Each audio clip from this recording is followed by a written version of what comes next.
Buenas noches, aquí estamos nuevamente en Manantiales de Piedad, este, tratando de llevar adelante esta serie de enseñanzas que Dios nos ha permitido eh, eh, llevar adelante. En esta noche es la última de esta serie de 4 noches en las que hemos estado aprendiendo sobre el pan, el vino y las ofrendas en el mismo día 1 de la semana.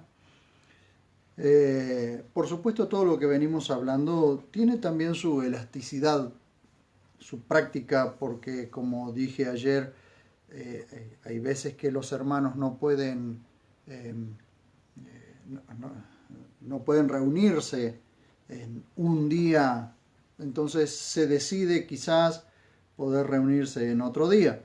Pero Pablo dejó establecido de esta forma que cada primer día de semana los discípulos se reunieran a partir el pan, a compartir la copa y a poder compartir esas cosas preciosas como les contaba los otros días en 1 Corintios 14, 26. ¿Y qué hay, hermanos? Es decir, cuando os reunís, ¿cuál es la idea de todo, de la reunión? De que todos puedan compartir. Es decir, cada uno tiene salmos, tiene himnos, tiene doctrina, tiene algo que compartir. Entonces, de esa forma es como la iglesia se reunía.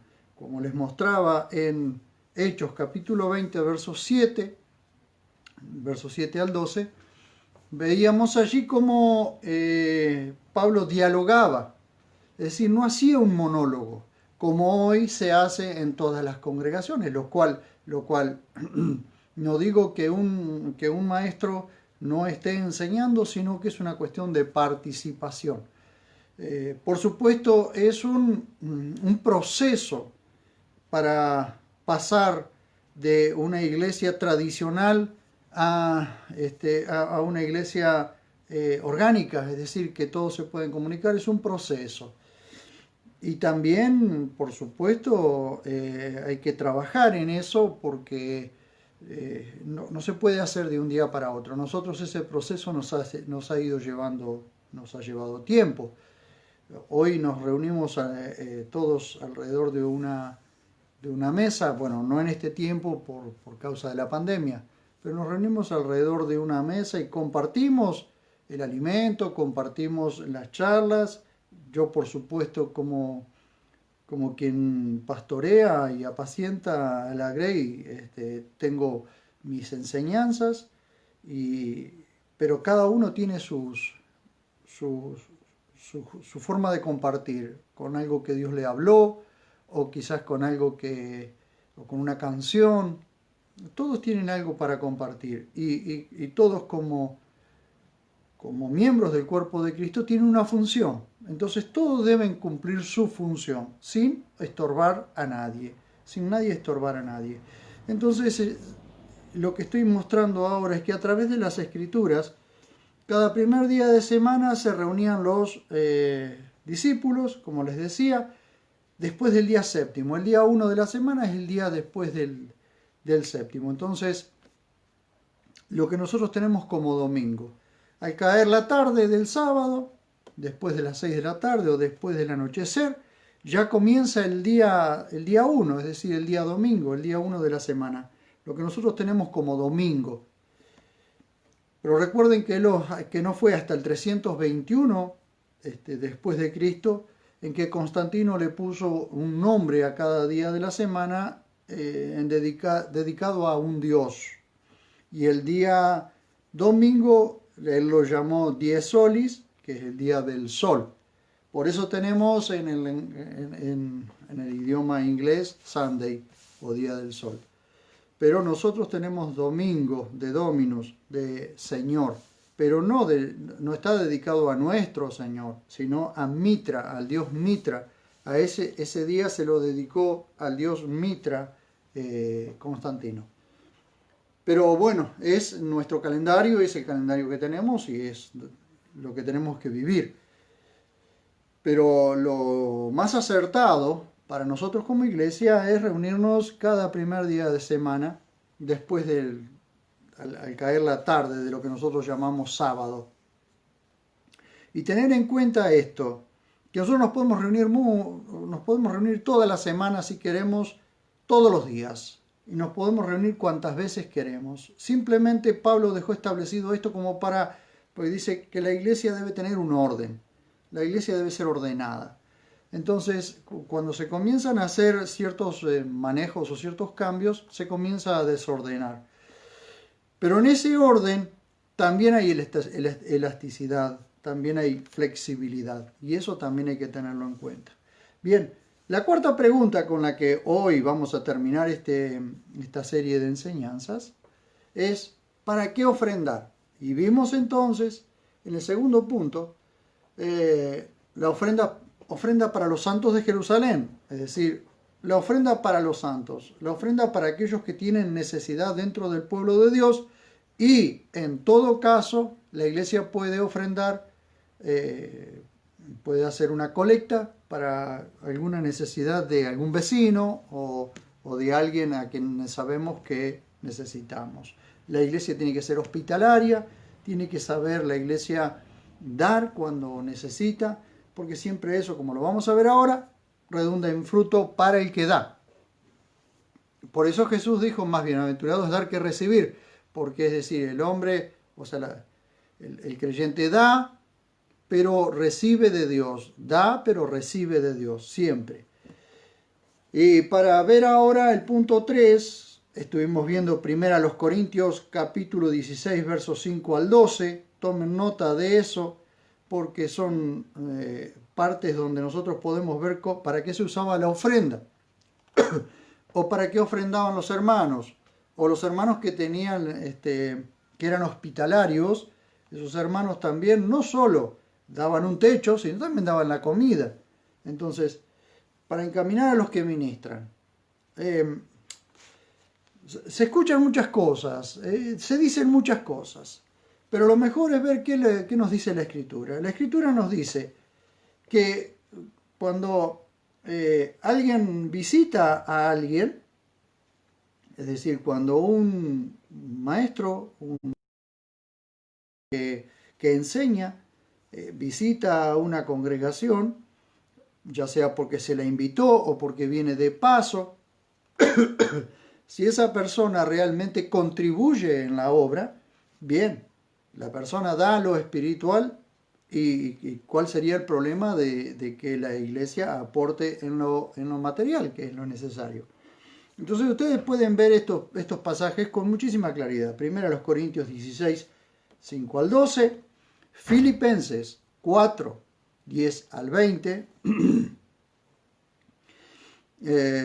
segunda los Corintios 11, 8 al 11, tercera carta de Juan, versos 5 al 8, primera carta de Pablo a Timoteo 5, 17 al 18, y hoy quiero ver con ustedes Tito 3, 13 al 14, Tito 3, 13 al 14. Vamos a ver. Dice así: provee diligentemente lo necesario para el viaje a Zenas, el abogado. Pablo le está diciendo a Tito, está ahora pastoreando en la iglesia en Creta, porque así, cuando nosotros vamos al capítulo 1, vamos a ver allí, de que en el capítulo 1, verso 5, dice, por esta razón te dejé en Creta, para que pusieras en orden lo que faltaba y designaras ancianos en cada ciudad como te ordené. Bien, entonces Pablo le escribe a Tito está en Creta cuidando de esa congregación, de 1, 2 o 3 congregaciones, no lo sé, pero él estaba pastoreando allí. Entonces Pablo le recomienda a Tito, o le encomienda a Tito, lo siguiente: provee diligentemente lo necesario para el viaje a Zenas, el abogado, y a Apolos. Apolos era un maestro, ¿sí? Ya lo pueden ver ustedes en Hechos, y lo pueden ver también en las cartas de Pablo. Apolos era un elocuente maestro dentro de las congregaciones. Entonces dice, y a Apolos para que no les falte nada. ¿Qué significa eso? Bueno, el aporte monetario, el aporte de una casa, el aporte para que pueda comer, el aporte para que puedan seguir su viaje. Dice, y aprendan también los nuestros a sobresalir en buenas obras para las necesidades apremiantes a fin de que no estén sin fruto. Como decía ayer, no se busca la ofrenda de la persona, sino que cuando la persona ofrenda, redunde en fruto para su cuenta, para la cuenta de las personas que ofrendan. Siempre va a pasar eso, es siembra y cosecha, ya lo vimos en la carta a los Corintios. Siembra y cosecha, siembra y cosecha. Entonces alguien siembra, alguien cosecha. Por supuesto, ¿para qué? Para que el que cosecha también pueda sembrar, para que también otro pueda cosechar. Siempre es así. Entonces cuando a mí se me enojan porque yo digo, exigir el diezmo es pecado. Exigir el diezmo es pecado, porque la exigencia del diezmo, primero, que no es de la forma que está ahora, como lo exigen ahora, dinero, dinero, dinero. No, era en el pueblo de Israel, las exigencias eran en semillas, animales o lo que fuera necesario para llenar el alfolí, que eran los graneros que estaban en el templo, para que nunca faltara nada, ni para la viuda, el huérfano, ni para el extranjero, o cualquiera que esté en necesidad pueda ir a esos silos, o eso alfolí, o granero, para que pudieran conseguir para comer, tuviesen para comer. Eso era la cuestión del diezmo.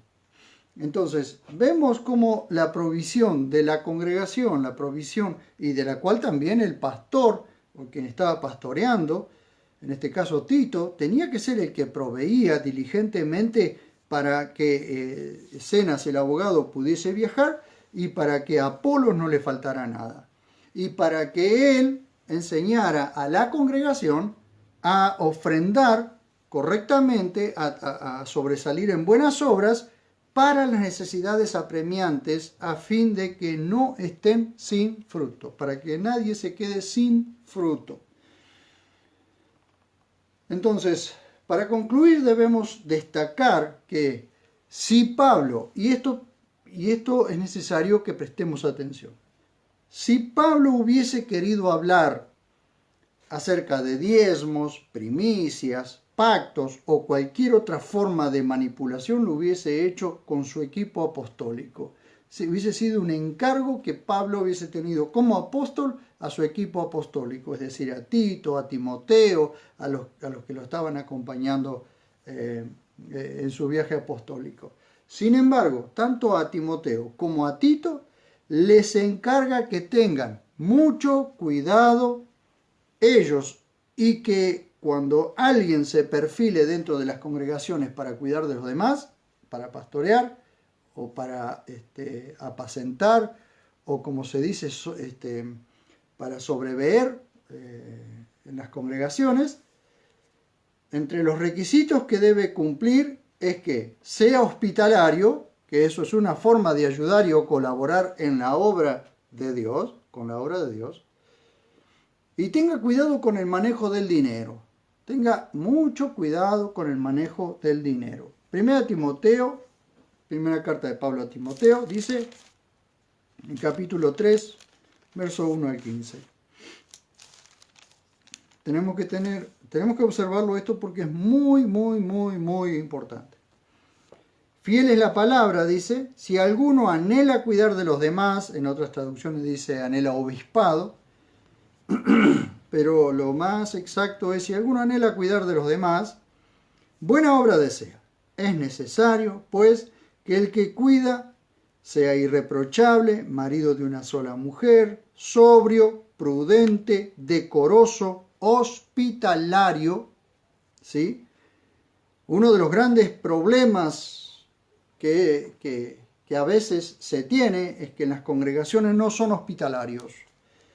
Ahí puede haber hermanos en necesidad o hermanos que necesitan quedarse y no los atiende. Hace poquito tiempo un hermano que vivía, que había salido de su pueblo y estaba en otra ciudad y la cuarentena lo detuvo allí y estuvo un mes o más, estuvo sin poder volver a su ciudad y en su familia. Salió a recorrer las congregaciones para ver quién le podía dar dónde vivir o dónde quedarse, y ninguna de las congregaciones le abrió las puertas. Ninguna de las congregaciones le abrió la puerta. Qué increíble que es. Por supuesto, nosotros nos enteramos de eso, así que hicimos todo lo que pudimos, aunque estábamos lejos, pero hicimos todo lo que pudimos. Qué terrible. Y ayer les contaba, no recuerdo si fue ayer o antes o en el mensaje anterior, les contaba lo terrible que es que ha sido aquí cuando ha habido gente con necesidad, gente que ha venido forasteros de cualquier parte de nuestro país, que han venido de pase, porque nosotros tenemos aquí muy cerca la base aeronaval de Punta Indio, y a veces han venido gente es decir, no tuvieron preparada la vivienda para el momento justo, así que se tenían que quedar en la calle. Nosotros los hemos hospedado en este lugar, y siendo que aquí hay congregaciones y y en el municipio, pero jamás nadie los quiso hospedar. Pero bueno, es lamentable que esto pase así, pero pasa así. Entonces, sobrio, prudente, decoroso, hospitalario, apto para enseñar, no adicto al vino, ni pendenciero, sino amable, apacible, no amigo de la plata. Qué gran problema que es ese cuando alguien que pastorea es amigo de la plata, más que de Dios.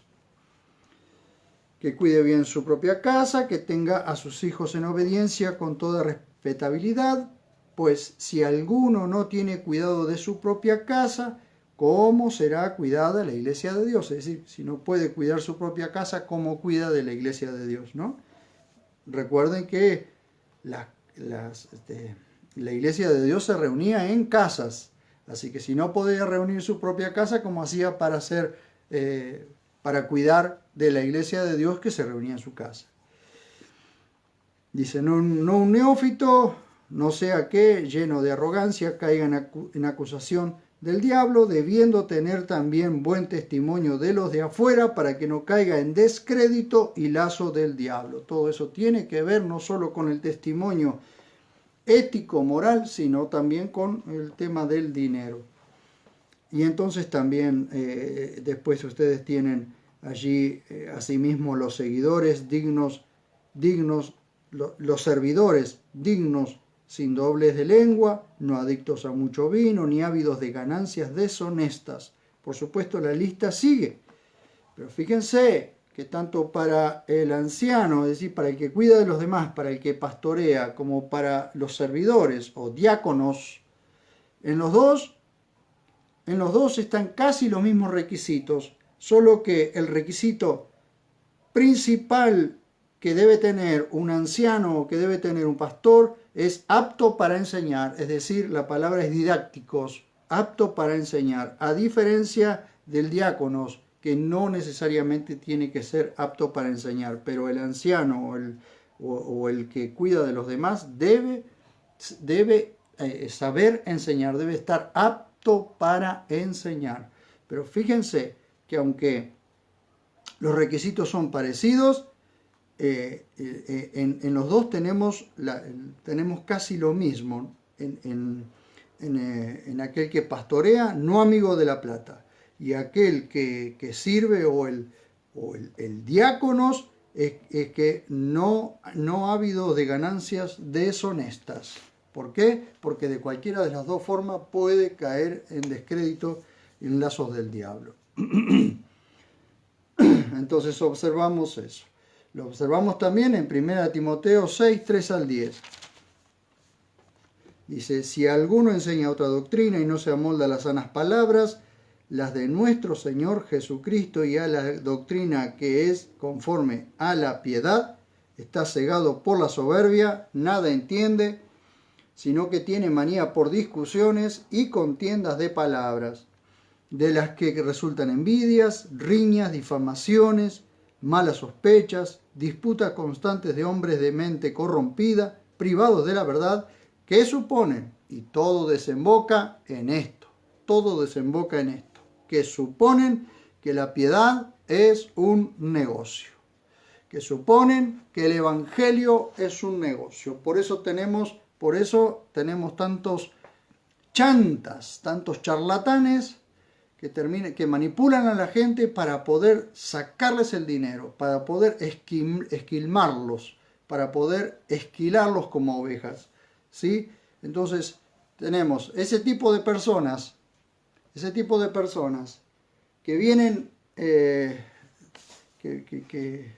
se suponen pastores, que se supone que cuidan de los demás y usan el poder, lamentable poder, para negociar o para hacer un negocio, inclusive para formar un negocio familiar del evangelio. Y no debe ser así.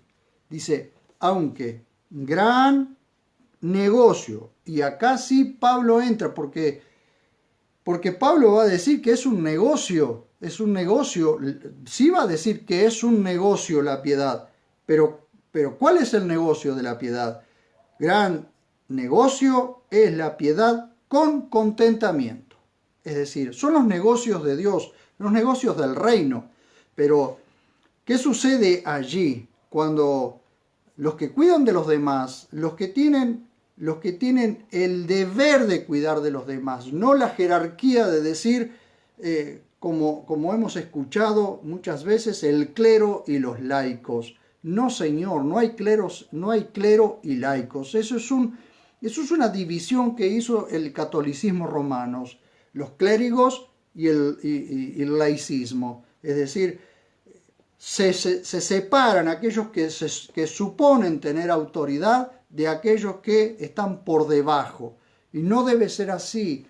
Tanto pastores, los que cuidan de los demás, los que sirven, todos son miembros del mismo cuerpo de Cristo y todos tienen su función como miembros, pero no jerarquía, no hay jerarquía. Entonces dice, gran negocio es la piedad con contentamiento. El que pastorea, el que va al frente de la grey, de la obra, debe aprender a contentarse con lo que tiene. Porque nada trajimos, dice el verso 7, nada trajimos al mundo y nada podemos sacar. Hay que tener en cuenta siempre eso. Así que teniendo sustento y abrigo, estaremos contentos con esto. Lo dice Pablo. Pues los que quieren ser ricos caen en tentación y trampa, y en muchas codicias insensatas y dañinas, las cuales hunden a los hombres en ruina y destrucción. Porque raíz de todos los males es el amor al dinero. ¿Qué dice Pablo? ¿Que el dinero es malo? No, la raíz de todos los males es el amor al dinero. Por eso vimos anteriormente en no codiciosos, dice, entre los requisitos para el anciano, dice no amigo de la plata, y para los servidores no ávidos de ganancias deshonestas. Dice, entonces, si alguien es codicioso, va a tener un problema con el dinero, ¿sí? Porque cuando vea circular el dinero, va a tener avidez de ese dinero. Y cuando vea que puede manipular por medio de la palabra de Dios puede manipular a las personas o manipular la palabra de Dios para que diga lo que Él quiere, también va a usar, porque la gente va a temer más al hombre que a Dios. Porque si la gente sin conocimiento, y fíjense ustedes que todos los que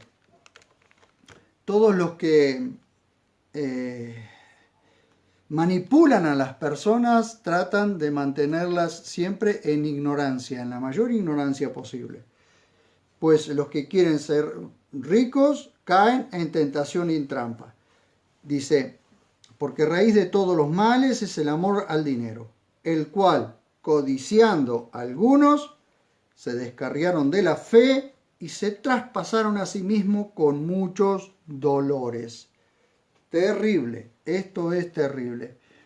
Tito, capítulo 1, versos 5 al 14. Les estoy mostrando la necesidad de encaminar a los que ministran, pero también tener cuidado, los que ministran, tener cuidado con el dinero. Es un equilibrio. Tito 1, 5 al 14. Dice así: por esta razón te dejé en Creta, para que pusieras en orden lo que faltaba y designaras ancianos en cada ciudad, como te ordené. El que sea irreprensible, marido de una sola mujer, que tenga hijos creyentes, que no estén acusados de libertinaje o rebeldía. Porque es necesario que el que cuida de los demás, o el que pastorea, el que apacienta, sea irreprensible como administrador de Dios, no arrogante, ni iracundo, ni adicto al vino, ni pendenciero, ni codicioso de ganancias deshonestas, sino hospitalario, amante de lo bueno. Aquí ven que va junto, no codicioso de ganancias deshonestas, pero hospitalario. Amantes de lo bueno, prudente, justo, santo, dueño de sí mismo, que retenga firmemente la palabra fiel, conforme a la doctrina, a fin de que sea capaz de exhortar con sana enseñanza. Está diciendo casi lo mismo que Pablo a Timoteo, con otras palabras, y de refutar a los que contradicen. Y así podemos seguir un poco más adelante, pero quiero ir hasta ahí. Fíjense ustedes, dice, porque hay muchos insubordinados, charlatanes, embaucadores. Tres cosas: insubordinados, charlatanes y embaucadores. Principalmente los de la circuncisión, es decir, los judaizantes. No judíos mesiánicos, que es otra cosa, judaizantes, ¿sí? A los cuales es necesario taparles la boca, que trastornan casas enteras enseñando por ganancia deshonesta lo que no se debe. Uno de ellos, su propio profeta, dijo, Pablo está hablando de Epiménides, de su libro de Oráculis, que escribe esto, escribe una frase. O sea, Pablo toma una frase para mostrar que su propio profeta, Epiménides, un cretense, habla de los cretenses. Uno de ellos, su propio profeta, dijo, los cretenses, siempre mentirosos, malas bestias, glotones, ociosos.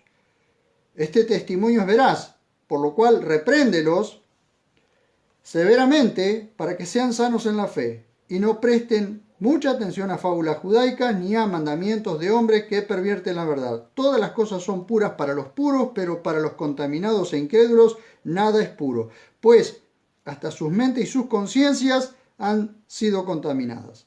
Profesan conocer a Dios, pero con sus hechos lo niegan, siendo detestables y rebeldes, descalificados para toda buena obra. ¿Por qué? Porque lo que buscan es dominar a la gente. Lo que buscan es sacarle el dinero a la gente. Entonces, Pablo deja a Tito en Creta para poner las cosas en su lugar entre los cretenses, porque los cretenses se estaban comportando como cretinos, más que como cretenses. Entonces muestra que su propio profeta Epiménides, en el libro de Oráculis, él escribe esto de sus propios conciudadanos, los cretenses. ¿Ven? encargó, también Pablo hace un encargo a Tito por medio de la carta, de la primera carta a Timoteo, perdón, primera carta de Timoteo 6, 17 al 19, a los ricos. ¿A los ricos qué? ¿De afuera? No, a los ricos dentro de la iglesia, aquellos que son ricos, que tienen un gran poder adquisitivo dentro de la iglesia, para que tengan cuidado con el dinero, para que sean... Ustedes vieron muchas veces que los que más tienen son los que menos aportan, en muchas oportunidades. No digo en todos porque hay excepciones, pero siempre aquellos hermanos más humildes son los que más aportan, según según su capacidad. Pero fíjense el encargo que le hace Pablo a Timoteo para que les encargue a los ricos dentro de la congregación. Primera Timoteo capítulo 6, versos 17 al 19. Dice, y a los ricos de este mundo encarga que no sean arrogantes, ni tengan puesta la esperanza en la incertidumbre de la riqueza, sino en Dios, quien nos provee abundantemente de todas las cosas para disfrute. Este es el encargo, que hagan el bien, que sean ricos en buenas obras, en lugar de ser ricos en mucho dinero, sean ricos en buenas obras, que sean generosos, dispuestos a compartir cosas que son difíciles muchas veces para los que más tienen, dispuestos a compartir, atesorando para sí mismo un buen fundamento para el porvenir, a fin de que echen mano de la verdadera vida. ¿Quién es la verdadera vida? Jesús. Echen mano de Jesús. Bien, entonces, fíjense ustedes cómo Pablo también tiene cuidado que dentro de las congregaciones el dinero se use correctamente. Y siempre apunta a que las personas, cuando ofrendan, estén dispuestos a compartir, sean ricos en buenas obras, que la ofrenda, que sean generosos, porque la generosidad hace que siempre coseche. Y esto no es manipulación, es simplemente lo que está diciendo la Escritura, ¿sí? Cuando Jesús habló de diezmos, vamos a entender esto. Cuando Jesús habló de los diezmos, lo hizo reprendiendo a los escribas y fariseos por su hipocresía delante de sus discípulos y de la multitud. Un rabino judío hablando a su propio pueblo judío, y enseñando sobre la hipocresía. Sobre la hipocresía. ¿Por qué? ¿Por qué digo esto? Porque cuando me usan pasajes como estos que voy a leer ahora para decir que Jesús mandó a ofrendar, voy a mostrar qué es lo que está haciendo. No es que está mandando a ofrendar, lo cual ese pueblo ya sabía que tenía que hacerlo. Ofrendar no, perdón, a diezmar. Sabía que tenía que hacerlo. Y también la ofrenda, por supuesto, porque pueden recordar la ofrenda de la viuda. Mateo 23, 1 al 4. Dice, entonces Jesús habló a las multitudes y a sus discípulos, diciendo, los escribas y los fariseos se sentaron en la cátedra de Moisés. Es decir, en la sinagoga había una silla llamada la cátedra de Moisés, es decir, el que se sentaba allí era el mayor de todos. Y según los takanot, o según los mandamientos que ellos hacían, decían que cuando un rabino hacía un takanot, es decir, un mandamiento, hasta Dios se tenía que sujetar a ese mandamiento. Fíjense hasta dónde iba la soberbia. Entonces, Jesús está poniendo en su lugar estas cosas. ¿Por qué? Porque los takanot, es decir, los mandamientos de hombre, los mandamientos de los ancianos o las tradiciones de los ancianos, se ponían siempre por encima de la palabra de Dios. Entonces dice, haced y guardad pues todo cuanto os digan, pero no hagáis conforme a sus obras porque dicen y no hacen. Decía, no sean hipócritas, eso está diciendo. Y vamos al verso 23. Dice, ay de vosotros, escribas y fariseos, hipócritas, que diezmáis la menta, el eneldo y el comino, pero dejasteis lo más importante de la ley, la justicia, la misericordia y la fidelidad. La justicia, la misericordia y la fidelidad es lo más importante de la ley. Eso está diciendo Jesús, ¿sí? Esto era necesario hacer sin dejar de hacer aquello. Él les dijo, sigan diezmando el eneldo, la menta y el comino, pero no dejen de lado la misericordia, la fidelidad, la justicia, la misericordia y la fidelidad. 3 cosas para las cuales estaba escrita la ley. Dice, guías de ciegos que estáis colando el mosquito y engullendo el camello. Es decir, se fijaban en los pequeños detalles y dejaban pasar las cosas grandes de la palabra de Dios, ¿sí?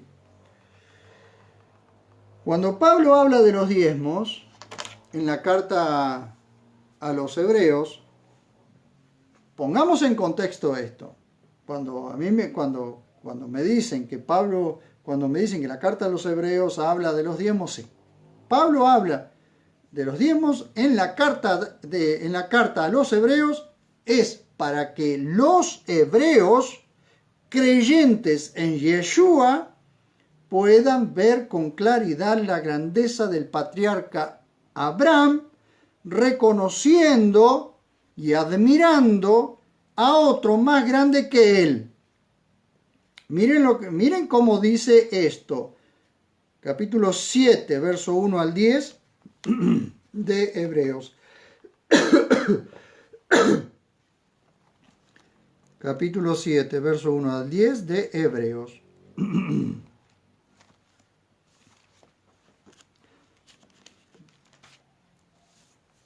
Miren, esto comienza en el verso 20.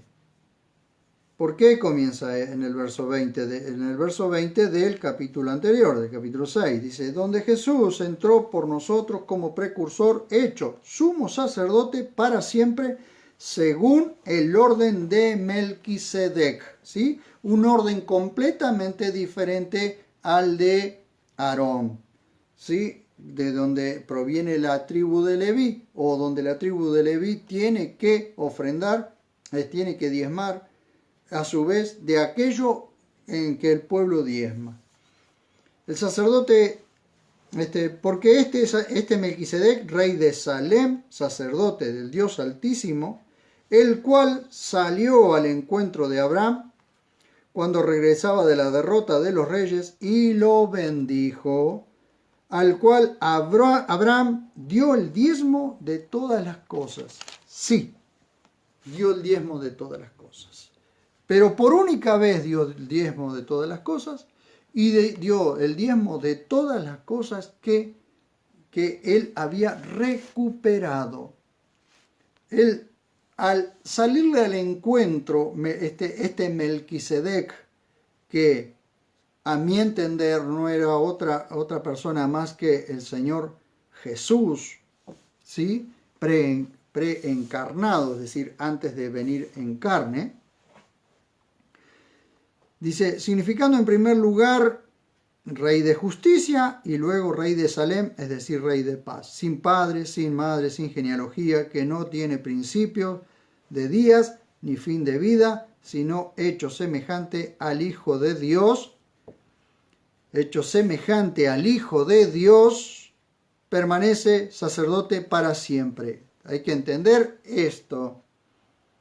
Esa persona fue hecha semejante al Hijo de Dios. ¿Cuándo la gente pudo ver al Hijo de Dios? Cuando Jesús caminó sobre esta tierra, en esos 33 años que caminó sobre esta tierra. Allí se pudo ver cara a cara, o pudieron ver cara a cara al Hijo de Dios. Pero este hombre, este varón, fue hecho semejante al Hijo de Dios, lo cual, al ser preencarnado, es decir, antes de su encarnación, ya fue hecho semejante. Permanece sacerdote para siempre.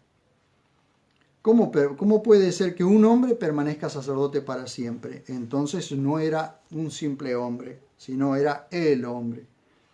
Considerad pues cuán grande era a quien Abraham, el patriarca, dio el diezmo de lo mejor del botín, no era lo suyo, era del botín. Y en verdad los de los hijos de Leví que han recibido el sacerdocio tienen mandamiento de exigir diezmos al pueblo. ¿A qué pueblo? ¿Al nuestro? No, al pueblo de Israel. Dice, según la ley, es decir, de sus hermanos, aunque ellos también sean descendientes de Abraham. Pero el que no desciende de ellos ha cobrado diezmos a Abraham, es decir, uno según otro orden, ha cobrado diezmos a Abraham. Y ha bendecido al que tiene las promesas. Y fuera de toda controversia, el menor es bendecido por el mayor. Hago esta aclaración también. Cuando alguien exige los diezmos a alguien, ese alguien que exige los diezmos se está considerando mayor que el otro, que aquel a quien se les exige los diezmos. Y esto Jesús dijo, no será así. El mayor será vuestro servidor. ¿Sí? Y aquí ciertamente reciben los diezmos hombres mortales, y siempre está hablando un hebreo como Pablo, escribiendo una carta a sus hermanos hebreos creyentes en Yeshua, en su Mesías, para poner en claro todas las cosas que son menores que Jesús. En todo el tiempo está mostrando Jesús que Jesús es mayor que Moisés, que Jesús es mayor que los ángeles, que Jesús es del orden de Melquisedec. Entonces ese Melquisedec era mayor todavía que Abraham. Por eso sigo creyendo que ese Melquisedec era Jesús mismo. Él era el Logos preencarnado. ¿Por qué? Porque Jesús dijo que Abraham vio su día y lo creyó y lo bendijo. Y por decirlo así, incluso Leví, el que recibe diezmos, ha pagado diezmos por medio de Abraham, porque aún estaba en los lomos de su padre cuando Melquisedec salió a su encuentro. Y no tiene nada que ver con la iglesia, tiene que ver todo con Israel.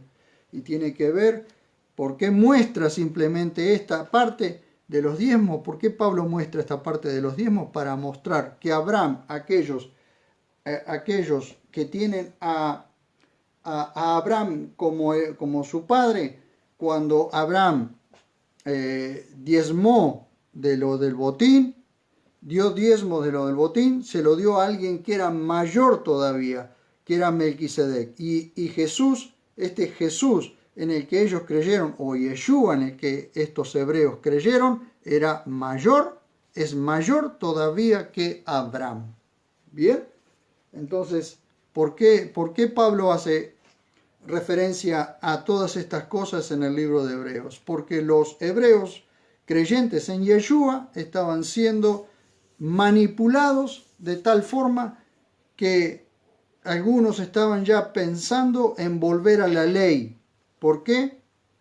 Porque era tanta la persecución que recibían de los judaizantes para que se volvieran a la ley que ya no soportaban más. Por eso es que Pablo escribe esta carta a los hebreos, que también pueden ver en Gálatas lo que estaba sucediendo.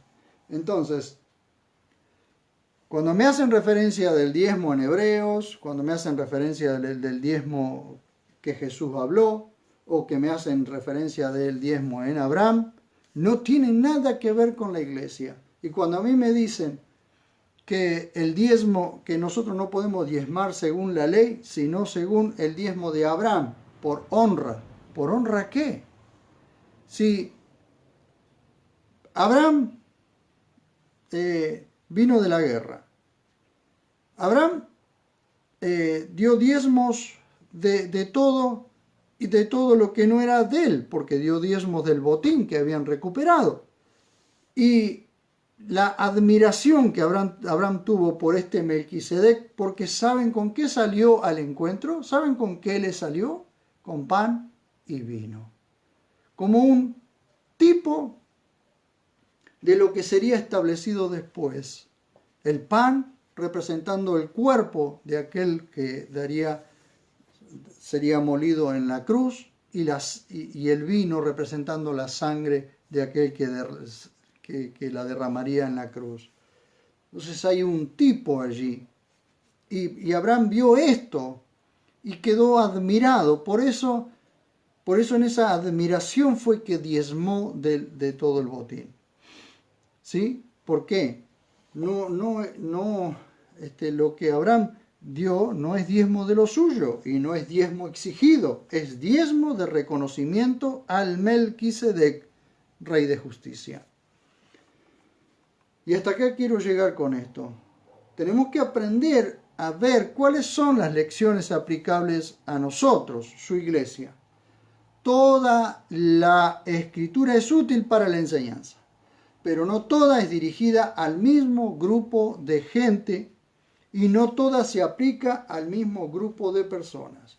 Primera a los Corintios 10:32 dice que la raza humana está compuesta por 3 grupos: judíos, gentiles y la iglesia de Dios. Por tanto, debemos distinguir a qué grupo se refiere la escritura. Nosotros tenemos una carta a los hebreos, la cual es primariamente a hebreos creyentes, lo cual también nos sirven las enseñanzas a nosotros como creyentes, pero gentiles. Entonces hay que aprender a ver qué es lo que nos dice la escritura, a ver qué partes son aplicables para nosotros.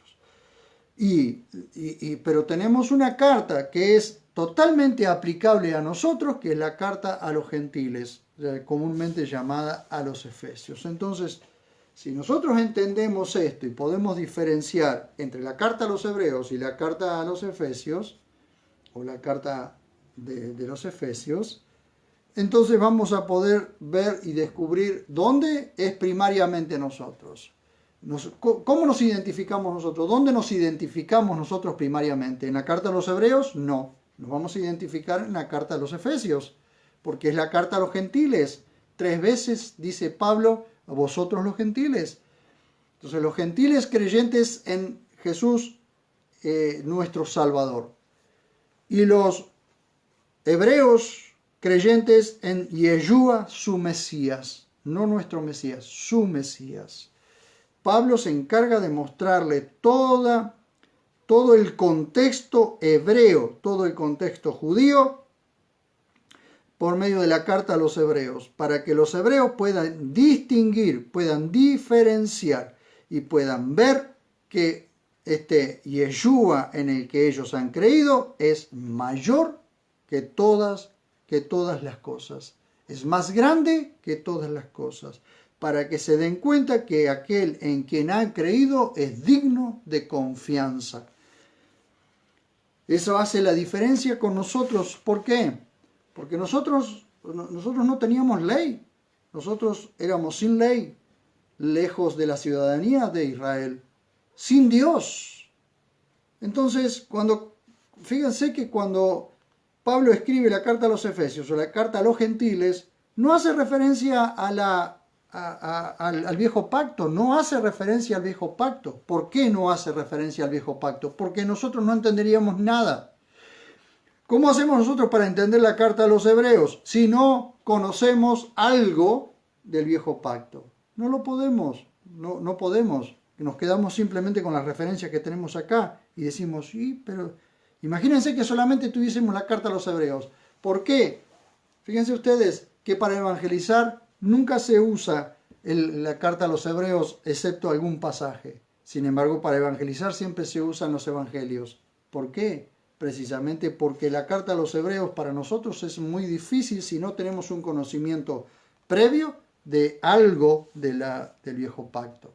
Por supuesto que toda la palabra es útil para enseñar, pero no toda la palabra está dirigida primariamente a nosotros, porque en el mundo hay tres grupos, judíos, gentiles y la iglesia de Dios. Entonces lo que nosotros tenemos que ver es a qué grupo está dirigida cada carta o cada libro dentro de la Biblia. Esa es la gran cuestión. Entonces diferenciemos esto. Pablo dejó establecido que el pan y el vino, es decir, lo que nosotros decimos comúnmente la cena dominical, el partimiento del pan, lo que nosotros llamamos cena dominical o cena del Señor o Santa Cena, se debe hacer cada primer día de semana, es decir, lo que nosotros tenemos como domingo, pero domingo cuando ha terminado el sábado.